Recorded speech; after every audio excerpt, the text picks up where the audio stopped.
I started. We're going to be in competition here. Hey, Rick. Hi. Good to see you. Good to see you too. They have their understanding of reality. Hey, can you watch the live feed? Let me know how it is. If you can watch it, if you can't watch it, what's going on. Once you decide they don't want to, it's a choice. Use it. You understood and respect. San Diego. It does sound. Okay. Well, I'm here with Luke Rudowski, and maybe some of you don't know who he is and what he's been doing, but this man is another American hero. And you know Alex Jones, don't you? Yeah, we're very good friends. And we've been doing a lot of work together, and luckily we came together and we made a lot of significant differences. We raised a lot of money for the first responders, and we're working hand in hand right now just for freedom and for what's right. What inspired you to do the David Rockefeller thing? What's really interesting about the David Rockefeller thing is I started getting death threats at my house, and my loved ones started getting death threats about me and what I'm doing.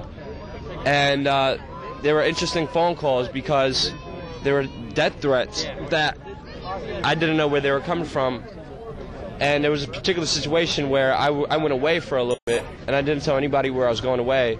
But the person who called me, threatened me, then called my loved one and knew exactly where I was when the loved one didn't know where I was, and was telling me that they're going to kill me and do all this stuff.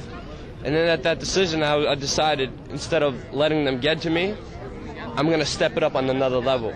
And I'm going to get David Rockefeller. I'm going to get Rudolph Giuliani. And right after those death threats, I went on Alex Jones' show and I said, these death threats won't stop me. They're only going to make me stronger. And because you did this, I'm going to step it up. And that's why I waited outside David Rockefeller's house, confronted him. That's why the same week we confronted Rudolph Giuliani, John Edwards, and many other people. And ever since then, I never got a death threat before. I do get phone calls. People call me and hang up all the time. But I never, ever after that received a death threat. Yeah. So that was pretty good. For those who haven't seen what you actually did, could you just briefly tell us what you did? We confront politicians, major political figures. With David Rockefeller. Oh, with David Rockefeller. We waited outside his house, and we confronted him about quotes that he said himself. I brought up his own autobiography to him, and I brought it to him, and on page 4 or 5 it said he wants to destroy American sovereignty in order to have a one-world government.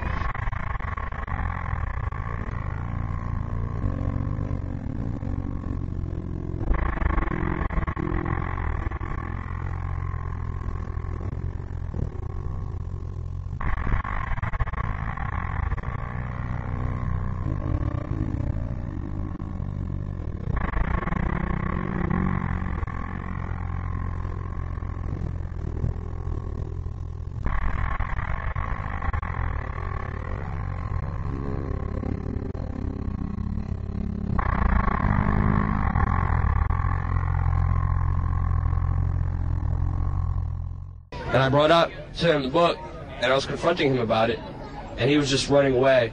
And then my friend Tom Foti ran up to him and said he was indicted by a criminal grand jury for his crimes of 9/11. And after that, he was just pacing back and forth, running away. He left his girlfriend outside, and he just jumped in the car. His girlfriend had to go all around just to get in the car, and he sped off in his car. How do you see Rockefeller being involved in 9/11? Well, Rockefeller is a major political figure in the United States. He started the Trilateral Commission. He's a big Bilderberg Group member, and he also is was the president of the Council on Foreign Relations. He has major political influence on what's going on, especially with institutions like the Bilderberg Group. And for history, the Rockefellers, the Rothschilds have been in control of the money and banking system of not only the United States but other countries throughout this world. They're major political figures. They have major power. They have major control, and their power has to be questioned. Yeah, well, but do you have any kind of direct kind of evidence that Rockefeller was somehow involved with 9/11? David Rockefeller, there's no direct evidence that he was linked to 9/11. He did build the Twin Towers. The Twin Towers were nicknamed David and Nelson right after him. He also built the United Nations. He does work very closely with people like Zbigniew Brzezinski, who set up the Trilateral Commission with him, who actually have set up the Taliban. That's his right-hand man. And Zbigniew Brzezinski actually set up the Taliban in 1979 when he was presidential advisor to Jimmy Carter. You're going to see that in my film. Exactly. And he's a very key figure. And, just like people make references to The Godfather, there's always a public person who doesn't have the power, and then a person behind him who has all the power, who decides what's going on. And I think that's the situation with the president being a puppet, being a spokesperson, not really having all the power. And the real person in power is the people who control the banking institutions and really all the major political institutions, corporations, media, banking corporations, and that's related to the Bilderberg Group. Right. Do you see any, what kind of connection do you see with Israel and 9/11? Well, there's very different connections between Israel and 9/11. I particularly don't have any, one thing that we have to do is we can't blame one country or religion for 9/11. There's many different institutions that were responsible for it. There's some evidence linking the Mossad to 9/11. There's some evidence linking to the CIA to 9/11. And we just have to stay centralized on just getting these crimes out. Have you seen the book, The Wedding? The Big Wedding by Sandra Hicks? Yeah. I believe yes. I didn't read it. I did skim through it. I did look through some of the parts in it, but I'm not well educated on it because I didn't read it. Yeah, I skimmed through it as well. And one of the things that he mentioned in there that it was indeed a plane that went into the side of the Pentagon. I guess Flight 77.